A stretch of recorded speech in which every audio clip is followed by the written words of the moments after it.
You know that feeling, right? That constant chatter in your head, the one that feels like a prison you can't escape from? Well, today we're going to explore how we can finally find some quiet. Oh, yeah. Does this feel familiar? It's that moment when your brain just clicks into overdrive. You're replaying conversations, second guessing every little decision, worrying about stuff that hasn't even happened. It's just draining, isn't it? And listen, if this is you, you are so not alone. So, what are we really talking about when we say overthinking? It's basically when thinking completely replaces doing. Your brain gets this idea that if it just thinks long enough and hard enough about something, it can somehow control the future or prevent anything bad from happening. But instead of giving you clarity, it just gives you a headache and traps you on this mental hamster wheel. To really get our heads around this trap, I want to tell you an old story that just nails this feeling.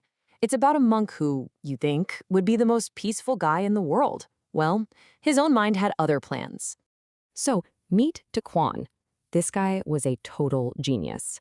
I mean, he was famous throughout the land for his sharp mind. He could argue complex philosophy with the best of them. He was basically the star of the monastery.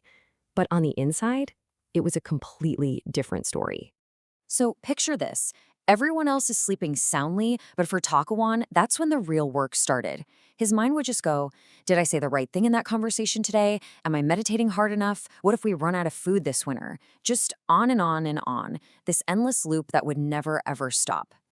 And one morning, after another night of zero sleep, he just broke. He was completely exhausted, felt like he was falling apart. He went to his teacher and asked this question that, let's be honest, probably sounds really familiar to a lot of us. What is wrong with me? And that question gets to the absolute heart of it, because the answer is nothing is wrong with you.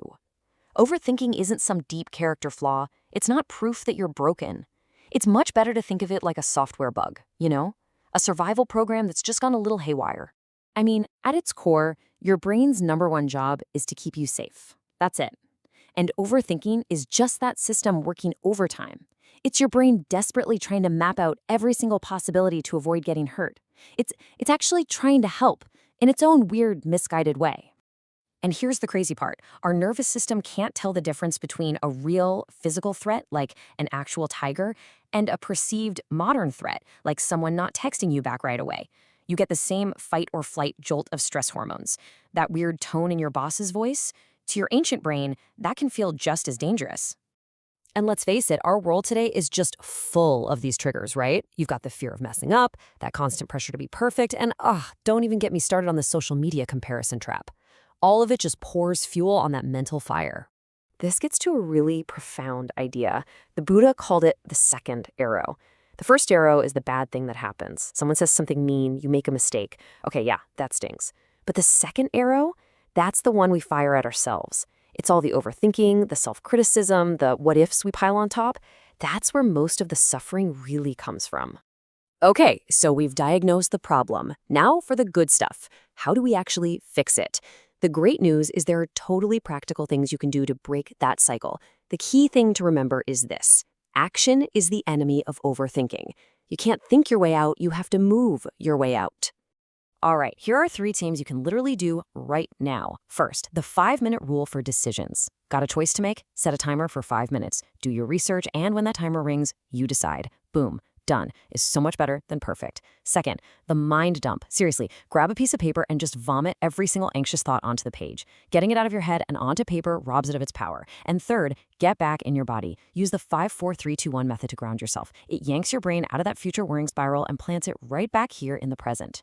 Okay, and here's a super simple but game-changing check-in. Sometimes before we diagnose ourselves with some deep-seated anxiety, we just need to check our human battery levels. You have to remember this. Stress is a fantastic liar. It will convince you that your entire life is a catastrophe, when in reality, you might just be hungry, or tired, or thirsty. So before you believe the scary story your stress is telling you, just ask, have I had water? Have I eaten? Have I rested?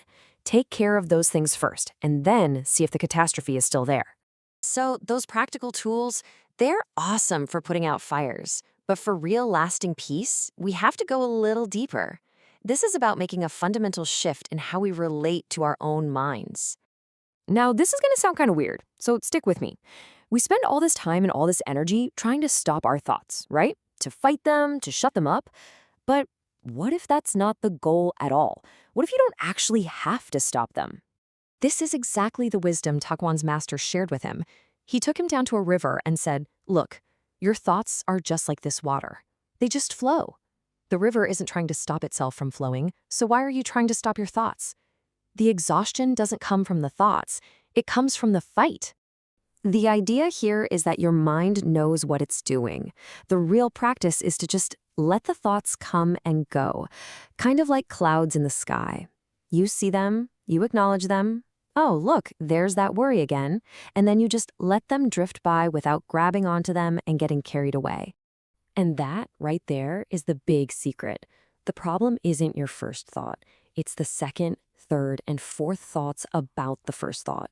It's the endless commentary track you're running in your head. The freedom isn't in stopping the thoughts. It's in stopping all that exhausting extra work. So I want to leave you with this idea. You are not the voice in your head that never stops talking. You are the one who hears the voice. Think of it this way. Your thoughts are the waves on the surface of the ocean. Sometimes they're choppy, sometimes they're calm. But you're the deep, quiet, still part of the ocean underneath it all, always there and always at peace.